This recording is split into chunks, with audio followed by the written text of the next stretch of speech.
안녕하세요. 진주글빵지기 진주입니다. 오늘이 여러분과 20번째 만나는 영상이에요.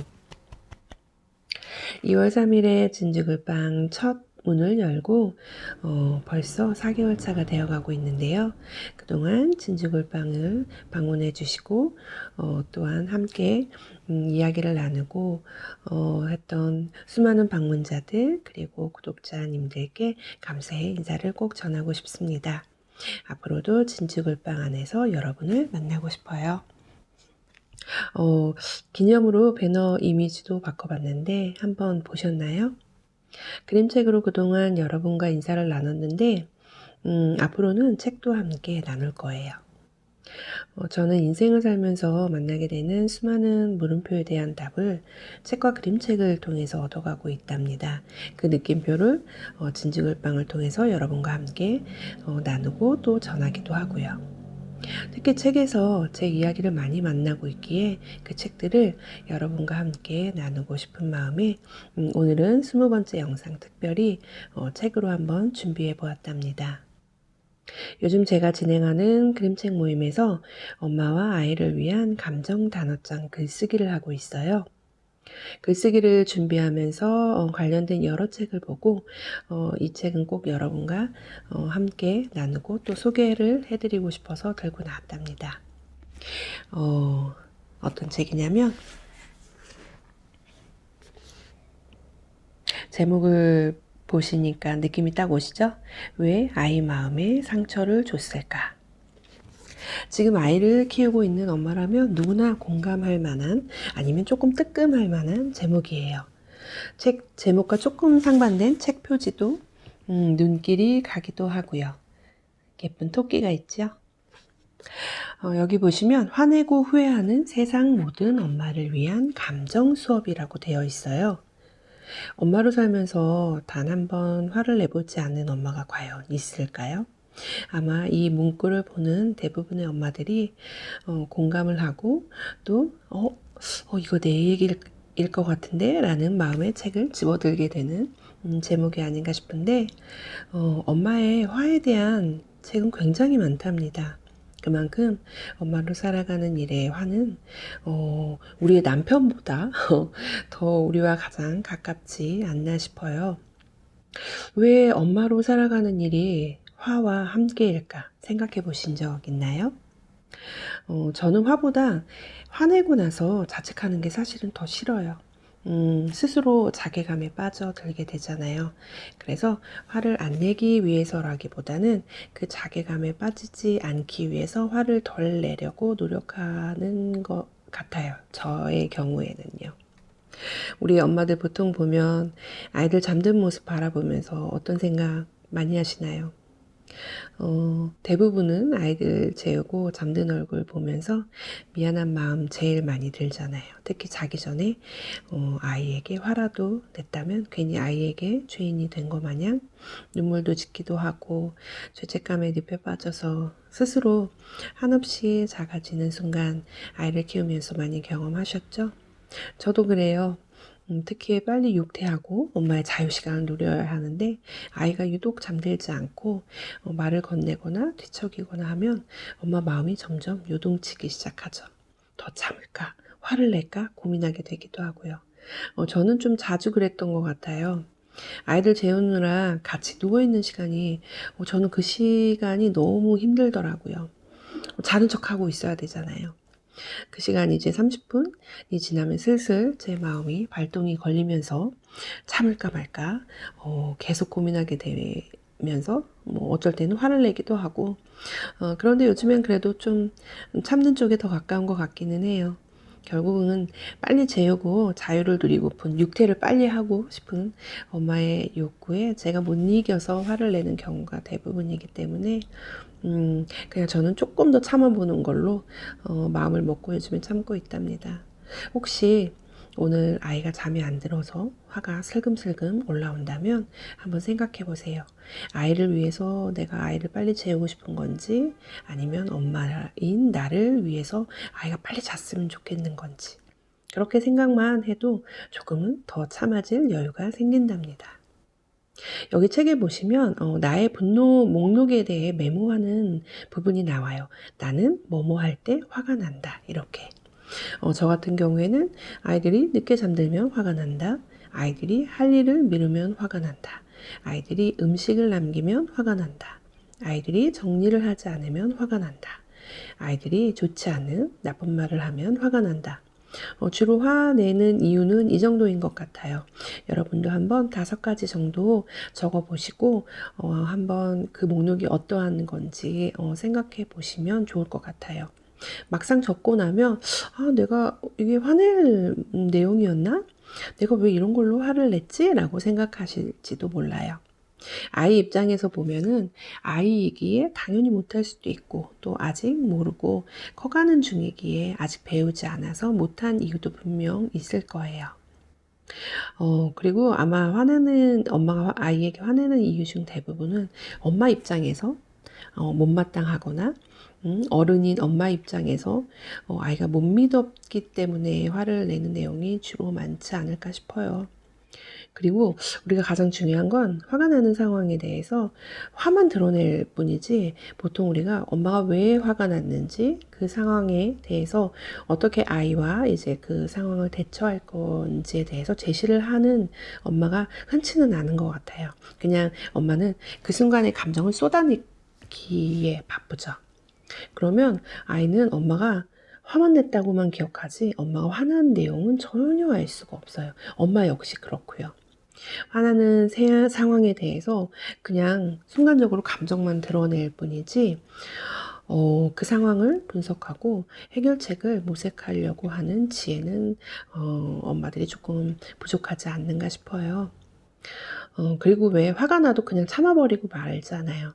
사실 그 상황에 대해서 아이와 뭐 이야기를 나누고 서로 뭐 대처 방안에 대해서 아니면 서로 이제 유익한 쪽으로 대화를 나눈다는 것이 사실 귀찮고 그냥 한번 화내고 말아버리는 게 사실 더 편하지요.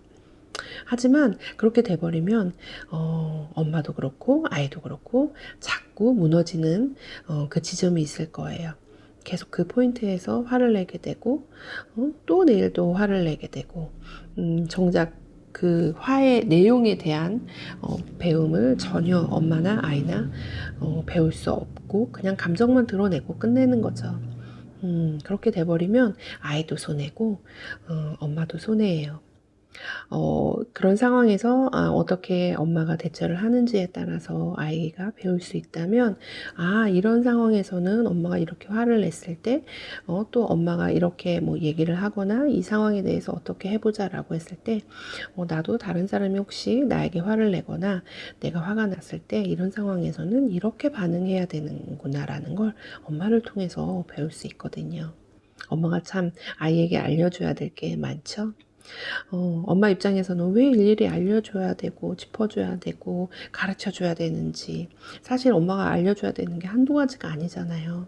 그런데 이제 감정적인 부분까지 다 하나하나 아이에게 알려주려고 하니 엄마 노릇이 쉽지는 않죠. 그런데 아이들은 어른이 되는 법을 배우기 위해 어른을 필요로 하는 존재라고 책에 나와요. 전 이 말을 좀 오래 곱씹게 되더라고요. 어떻게 보면은 부모는 아이에게 살아 움직이는 교과서인 거예요. 어떤 부모가 되고 싶으세요? 저는 의식 있는 부모가 되고 싶고 또 되려고 애쓰고 있긴 하는데요. 책에서 의식 있는 부모 되기란 아이를 아이 자신이지 못하게 가로막는 것이 아니라 당신을 당신 자신에게로 이끌어가는 일이다 라는 글귀가 나온답니다. 어떠세요? 부모가 엄마가 스스로를 이끌어가며 살아간다면 아이는 그대로 그 길을 따르게 되어 있답니다. 결국에 아이를 잘 키운다는 것은 어른인 부모를 또 엄마를 스스로 잘 성장시키면 되는 거예요. 성장하는 부모이신가요? 성장하는 부모이려면 나 스스로 모든 감정을 컨트롤할 줄 알고 그 감정에 대해 솔직하게 인정하고 받아들일 줄도 알아야 돼요. 여기 책에서 보면은 부모가 되었다는 것은 더 이상 자기의 감정을 억누르거나 타인에게 분출하지 않고 그에 지혜롭게 대응하는 법을 배울 시점이 왔다는 것을 의미한다 라고 나와 있어요. 우리가 부모가 되면 혹은 부모가 돼서 아이들에게 해줘야 할 것에 혹은 해주고 싶은 것에 마음이 뺏길 때가 많잖아요. 또 해주고 싶고 또 해줘야 할 것이 비단 물질적인 것만이 아닌 어쩌면 건강한 감정을 아이들에게 줘야 되지 않은가 싶어요. 결국 사랑한다는 일은 모든 감정의 흐름에 놓이게 되고 그 감정의 흐름에 어떻게 대처하며 살아가는지에 따라서 그 삶에 대한 만족도나 행복도가 달라지거든요. 실제로 감정에 대해서 잘 대처하고 잘 표현하는 사람이 행복도가 더 높다고 합니다. 아이들이 감정을 배울 수 있는 곳은 오로지 가정 그리고 부모예요. 특히 엄마. 가정 외의 다른 장소나 다른 사람은 감정을 배운다기보다는 직접 아이가 엄마를 통해서 소통한 또 경험한 감정들에 대한 반응을 할 수 있는 시험장 같은 곳이에요. 가정에서 감정에 대한 걸 배우지 못한다면 생각해 보세요. 다른 곳에서 그 감정에 대한 대처나 반응을 적절하게 할 수 있을까요? 아마 어렵지 않을까 싶어요. 모든 감정이 허용될 때 감정이 들어설 여지를 충분히 주고 이를 느낄 수 있게 해줄 때 비로소 아이들은 그에 대처하는 법을 배울 수 있다. 아이의 감정 조절을 도와주고 싶다면 당신 먼저 감정적으로 최대한 안전해져라 라고 또 책에 나와 있답니다. 이 말 역시 어떻게 생각해 보면은 역시 또 엄마가 또 해야 되는구나 싶기도 하지만 엄마가 엄마 스스로 내 감정을 돌아볼 수 있고 또 내 감정에 대해서 내 욕구에 대해서 엄마가 실행하는 그 능력을 키운다면 자연스럽게 아이들에게도 흘러나가게 되어 있답니다. 아이에게 건강한 감정을 전달해 줄 수 있는 최고의 교과서는 부모예요.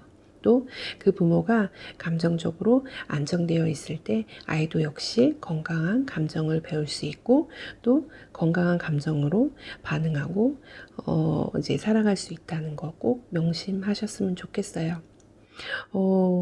아이가 행복해야지, 엄마가 행복해야지 아이가 행복하다는 말이 있죠. 이 말이 단순히 엄마가 무언가 물질적인 거나 경제적인 부분 아니면 무언가 누려서 행복하다는 의미가 아닌 엄마 마음이 안정되어 행복해야지만 아이도 그 안정감에 따른 행복을 누릴 수 있다는 말인 것 같아요. 부모가 된다는 것은 개인과 부모로서 성숙하게 행동함으로써 미성숙한 가족 구성원들에게 어른다운 본보기를 보여주는 것을 의미한다 라고 또 책에 나와 있답니다. 우리 의식적인 부모가 되어 보아요. 요즘 뉴스를 접하면 정말 부모답지 못한 또 개념도 없고 의식도 없는 부모가 너무 많아서 참 안타깝답니다. 하지만 그 부모 역시 그 부모에게서 그런 모습을 보지 않았기 때문이 아닐까 싶어요. 어른이 어른답지 못할 때 또 다른 어른답지 못한 어른으로 키워낸다는 것 꼭 잊지 말길 바래요. 20살이 되었다고 우리가 성인이 되었다고 우리가 어른이 되는 게 아니에요.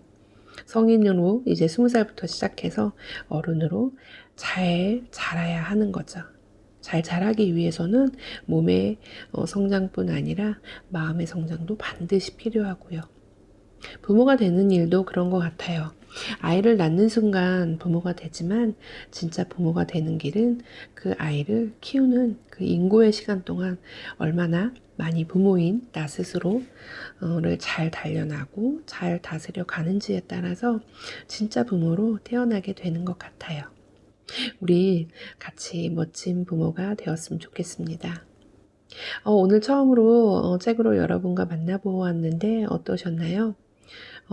조금 더 도움을 받고자 하신다면 이 책을 꼭 읽어보셨으면 좋겠어요.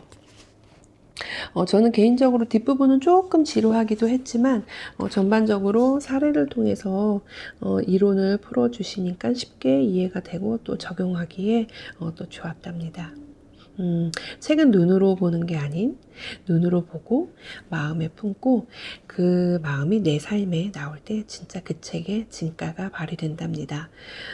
저는 이 책하고 이제 또 다른 책 함께 봤는데 상당히 도움이 되어서 좋은 면은 요즘 화를 조금 덜 내게 되는 거, 그리고 이제 그 화나는 상황에서 내 그 화나는 감정에 압도당하거나 그 화나는 감정에 대해서 무게가 실리는 것이 아닌 그 상황에 대한 아이의 뭐 감정이나 아이의 상황을 조금 더 지켜보려고 노력하고 있답니다. 그래서 화를 좀 덜 내게 되기도 하고요.